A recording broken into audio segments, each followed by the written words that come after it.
உலகத்திலேயே முதல் சோதனை குழாய் குழந்தை துரோணாச்சாரியார் தான், அதாவது டெஸ்ட் டியூப் பேபி. ஒரு முறை ரிஷி பரத்வாஜர் நீராடுறதுக்காக கங்கை ஆற்றுக்கு போறாரு. அந்த சமயத்துல தான் வழக்கமா நீராடுற அந்த இடத்துல ஒரு அழகான அப்சரஸ் குளிச்சிட்டு இருக்கிறத கவனிக்கிறாரு. அவங்க பேரு கிருத்தாஜி. அவங்களோட அழகுல மெய் மறந்த ரிஷி பரத்வாஜர் தன்னோட ஆண்மைய வெளியிட்டுறாரு. அத ஒரு மண்பானையில சேகரிச்சு வைக்கிறாரு. அத தன்னோட ஆசிரமத்துல ஒரு இருட்டு அறையில கொண்டு போய் வச்சிடுறாரு. அதுல இருந்து பிறந்த குழந்தை தான் துரோணாச்சாரியார். பிற்காலத்துல துரோணாச்சாரியாரும் துருபதரும் நண்பர்கள் ஆகுறாங்க. குருகுலத்துல ஒன்னா கல்வி கத்துக்கிறாங்க.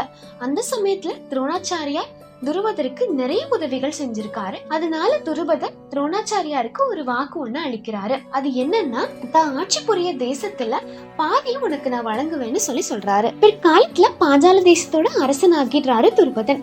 அதே சமயத்துல துரோணாச்சாரியாருக்கும் கிருபாச்சாரியாரோட தங்கையான கிருபிக்கும் திருமணம் நடக்குது. அவங்களுக்கு ஒரு புதல்வன் பிறக்கிறாரு. அவனோட பேரு அஸ்வத்தாமன். ஆனா துரோணாச்சாரியார் ரொம்ப வறுமையில வாடிட்டு இருக்காரு. தன்னோட புதல்வனுக்கு ஒருவேளை பாலுக்கு கூட கஷ்டப்பட்டுட்டு இருக்காங்க.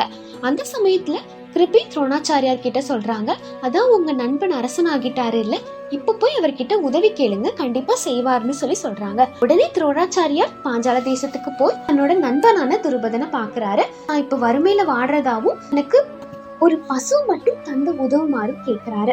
ஆனா துருபதனோ துரோணாச்சாரியார அவமானப்படுத்தி அமிச்சிடுறாரு. உடனே இந்த கோவத்துல போய் பரசுராமர் கிட்ட கல்வி கத்துக்கிறாரு துரோணாச்சாரியார். அதுவும் ஒரு நிபந்தனையோட, அதாவது சத்திரியர்களுக்கு இந்த வித்தையெல்லாம் சொல்லி கொடுக்க கூடாதுன்னு சொல்லி கத்து கொடுக்கறாரு.